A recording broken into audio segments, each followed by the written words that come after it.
Di mana persaingan industri startup di Indonesia semakin sengit. Salah satu sektor yang potensial untuk terjadi persaingan sengit di dalamnya adalah layanan on demand untuk jasa.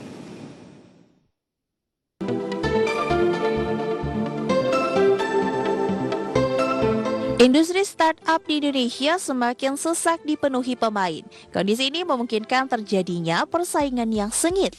Salah satu sektor yang potensial untuk terjadi persaingan sengit di dalamnya adalah layanan on demand untuk jasa.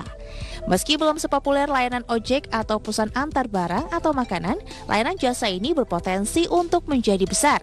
Alasannya sederhana karena semua membutuhkan kemudahan. Di awal kemunculan startup yang memberikan layanan on demand masih belum begitu dipandang dan populer. Kini dengan inovasi berupa aplikasi mobile dan layanan yang semakin beragam, layanan ojek ini tak lepas dari keseharian masyarakat. Di Indonesia setidaknya ada beberapa nama yang sudah mulai menunjukkan eksistensinya di sektor ini. Indonesia, seperti di kebanyakan sektor, merupakan pasar yang cukup seksi. Selain penduduknya yang mencapai ratusan juta, penetrasi penggunaan teknologi dalam hal ini smartphone dan internet juga terbilang cukup tinggi. Selain pasar dan calon pengguna yang masih perlu edukasi, layanan ini juga membutuhkan model atau bentuk layanan yang mudah dan praktis. Berkaca pada keberhasilan layanan ojek aplikasi mobile, tampaknya bisa menjadi model terbaik. Berbagai sumber, IDEX Channel.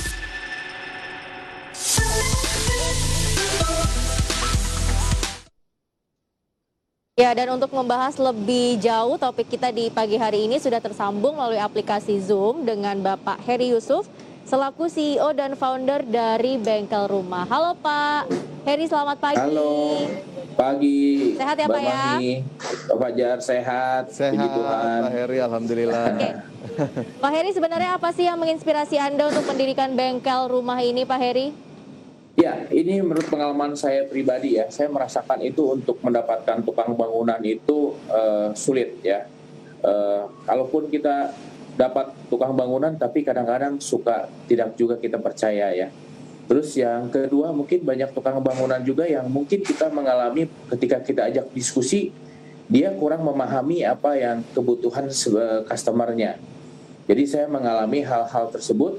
Yang ketiga, mungkin juga ada beberapa tukang bangunan yang mungkin kita nggak suka dengan cara dia mungkin ada merokok di rumah kita, di properti kita gitu ya. Tetapi itu sih latar belakangnya sih, Mbak. Oke, tapi akhirnya setelah mendirikan bengkel rumah nih Pak Heri, respon dari masyarakat seperti apa akhirnya? Oh ya, sangat baik ya, karena belum ada platform yang memiliki keunggulan yang mutlak ya di penyedia jasa bangunan, tukang bangunan ini seperti bengkel rumah ini ya. Oke, tapi apa yang kemudian akhirnya paling diminati nih oleh masyarakat Pak Heri? Apakah kemudian ada satu layanan tertentu yang memang dari awal berdiri sepertinya konsisten sekali nih, atau justru memang cukup merata di berbagai layanan yang ditawarkan? Oh ya, mungkin yang sering yang diminta itu dari bengkel rumah itu pengecatan untuk kebocoran, ya pengecatan dan penggantian keramik ya. Terlebih lagi pada masa-masa pandemi 2020 itu banyak masyarakat yang work from home. Jadi mereka mungkin merasakan biasanya mereka banyak kerja di kantor, mereka jarang di rumah. Sekarang mereka sering di rumah, mereka merasakan oh ada sesuatu yang kurang oke nih di rumah saya nih. Mungkin ada kebocoran yang sudah lama kurang di maintenance ya, dan ada keramik yang mungkin perlu diganti, pecah, dan hal-hal itu sih yang banyak diorder ya. Oke, tapi sejauh ini respon dari masyarakat sendiri seperti apa terhadap bengkel rumah Pak? Ya, itu sangat antusias karena kita mencoba pada event in Asia 2019, kami hadir di sana sebagai exhibitor. Dan mendapatkan respon yang sangat positif ya. Misalkan ada beberapa yang dari luar kota itu yang menanyakan, oh ini baru ada di Bandung ya katanya. Jadi kapan nih kita masuk ke wilayah lain? Kebetulan kita masih dari Bandung untuk yang B2C-nya, tetapi untuk B2B kita sudah menjangkau sampai ke area Jawa Barat, bengkel rumah ya. Pak Heri, terkait dengan persaingan dan juga kompetisi di layanan yang sama, ini seperti apa sebetulnya sampai dengan sejauh ini? Ya, persaingan saya pikir setiap industri pasti ada persaingannya. Cuman memang kita dari bengkel rumah itu kita memiliki bukan yang pertama, tetapi kita selalu menjadi yang terbaik ya di dalam hal ini untuk persaingan ya. Maka dari itu saya pribadi dan rekan-rekan saya optimis sih untuk melakukan bisnis ini ya. Saya pikir persaingan ya tetap ada, tetapi dengan tim yang ada saat ini, dengan market yang sudah ada saat ini, dengan ya saya pikir kita menjadi yang terbaik kok ya. Oke, jadi yang terbaik itu tentunya menjadi harapan. Tapi yang saya juga penasaran, Pak Heri, bagaimana sih cara kerjasama yang dijalin dengan penyedia jasa? Apakah partnership atau seperti apa skemanya? Kita melakukan partnership ya, dan kita membayarkan ada yang sistem, ada yang in-house dan juga ada yang mitra ya. Dan kita membayarkan dengan kompetitif harga yang cukup bersaing dengan yang lain. Oke, tapi kemudian langkah apa yang dilakukan oleh bengkel rumah untuk menyediakan semakin banyak mitra atau partnership ini?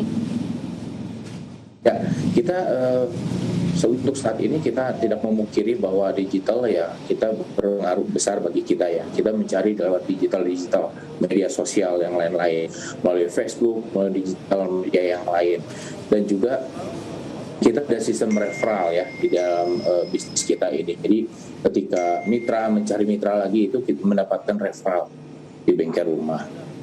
Oke, itu kalau dari sisi mitra atau partnership. Tapi kalau untuk menggait semakin banyak konsumen, apa strateginya? Untuk tahun ini kita meluncurkan aplikasi ya, bisa di-download lagi di Play Store. Kita ada bengkel rumah, di situ bisa di-download. Kami percaya dengan munculnya aplikasi ini akan jangkauannya juga akan lebih besar ya untuk customer.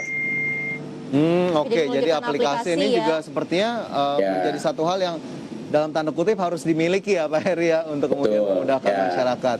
Tapi nanti jika kita ataupun yang kemarin kita belajar dari pengalaman-pengalaman kemarin Pak Heri, jika memang akhirnya pengguna jasa merasa dalam tanda kutip kurang puas dan melakukan kritik begitu terhadap pelayanan yang disediakan bengkel rumah, ini tindak lanjutnya seperti apa Pak Heri? Apakah kemudian menjadi satu masukan tersendiri atau apa yang dilakukan? Oh iya. Iya, kita ada nomor WA yang dapat dihubungi ya. Kita menyediakan nomor WhatsApp yang bisa dihubungi, dan juga saya bersama dengan tim yang ada setiap hari Jumat minimal seminggu sekali kita turun ke lapangan untuk meminta masukan dari para customer kita. Dan tidak lupa juga kita melakukan evaluasi internal di kantor sehingga kita bisa melakukan hal yang lebih baik lagi. Jadi untuk kritik kita sangat terbuka, ada melalui WhatsApp, dan kami juga semua turun ke lapangan minimal seminggu sekali ataupun bisa lebih, dan kami menerima kritikan input itu dan kami bisa eksekusi langsung di lapangan. Begitu Pak Fajar. Jadi ada customer service-nya ya, nomor customer service segitu ya Pak ya? Ya, ada customer service yang bisa dihubungi. Oke, tapi target kedepannya seperti apa nih dari bengkel rumah di tahun ini dan tahun-tahun berikutnya Pak? Ya, target ke depan setelah aplikasi ini luncur September, kami tahun-tahun ke depan kami akan membuka cabang di beberapa kota, khususnya Jabodetabek, Jawa Tengah dan Timur. Ya, bengkel rumah akan melebarkan sayapnya Mbak. Gitu. Oke, jadi kita harapkan memang targetnya bisa tercapai ya, Mangi dan juga Pak Heri, dan semoga memang akhirnya peningkatan pelanggan bisa terjadi nih dari waktu ke waktu. Amin. Pak Heri, terima kasih banyak sudah bergabung bersama kami dalam Power Breakfast hari ini. Sukses selalu, sehat selalu. Sukses dan sehat selalu, terima kasih. Terima kasih.